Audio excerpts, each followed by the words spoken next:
जय गुरुदेव। साधन पाद।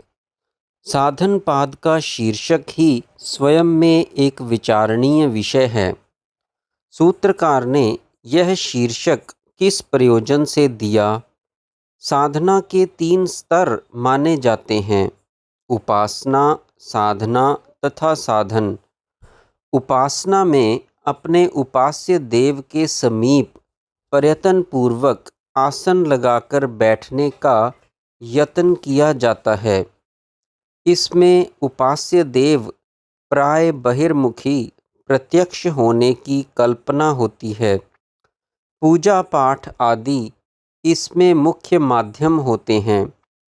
साधना अंतर में होती है। उपास्य देव की खोज भी साधक अंतर में करने के प्रयत्न में लगा रहता है, अर्थात इसमें मन की साधना मुख्य उद्देश्य होता है, ताकि वह उपास्य देव पर अधिकाधिक एकाग्र बना रहे।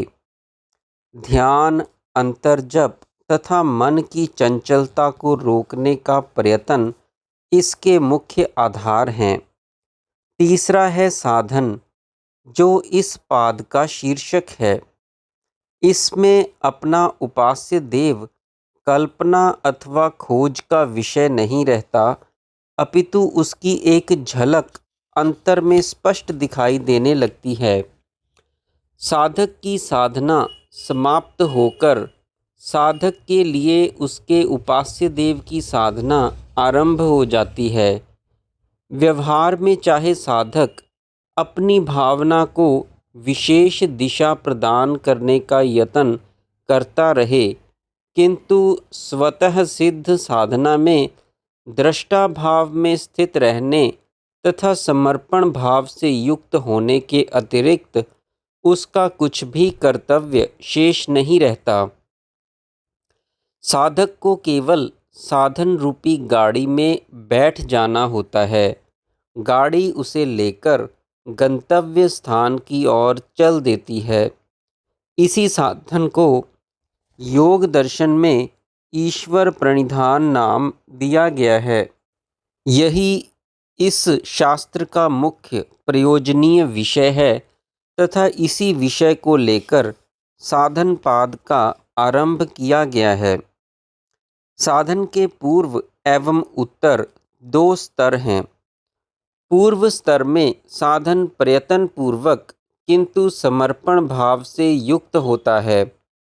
यह समर्पण भावनात्मक अथवा विचारात्मक होता है।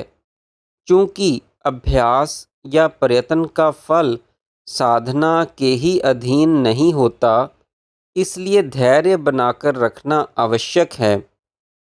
समर्पण भाव धैर्य बनाए रखने में सहायक होता है। वास्तविक साधन उत्तम स्तर का है, जिसमें प्रत्यक्ष चेतना की अनुभूति आरंभ हो जाती है तथा केवल भावना या विचार का स्थान अनुभव ले लेता है। यही ईश्वर को प्रत्यक्ष एवं निश्चित धारण कर उसके प्रति समर्पित हो जाना है। योग दर्शन के साधन पाद में 2 साधनों का वर्णन किया गया है, क्रिया योग तथा अष्टांग योग। दोनों में ईश्वर प्रणिधान सम्मिलित हैं। इसको यूं भी कहा जा सकता है कि एक ईश्वर प्रणिधान को 2 प्रकार से कहा गया है। प्रथम क्रिया योग में एकदम प्रारंभिक स्तर पर ईश्वर के प्रति समर्पण की भावना को अपनाने का प्रयत्न करते हुए तथा दूसरे स्तर पर जरा उन्नत साधकों के लिए जिनका भावनात्मक समर्पण दृढ़ हो गया है। आरंभिक अवस्था में ईश्वर प्रणिधान का फल क्लेशों को तनु करना कहा गया है तथा उन्नत साधकों के लिए समाधि की सिद्धि। वैसे साधन का विषय समाधि पाद के अंतर्गत भी आ गया है, किंतु वह केवल उन्हीं साधकों के लिए है जो संप्रज्ञात समाधि की प्राप्ति के समीप पहुँच चुके हैं। जिस व्यक्ति का मन अभ्यास वैराग्य में लगता हो वही ऐसा कर पाएगा, अन्यथा चंचलता में ऊबकर अभ्यास का त्याग कर देगा। ईश्वर प्रणिधान भी वही कर पाएगा जिसकी शक्ति या तो अंतर्मुखी जागृत हो अथवा दीर्घकालीन जप आदि के द्वारा जागृति के समीप हो। विषयवती वृत्तियाँ, विशोका ज्योतियाँ, आंतरबाह्य कुंभक आदि तथा स्वपन निद्रा का आलंबन सब जागृत शक्ति की ही क्रियाएं हैं।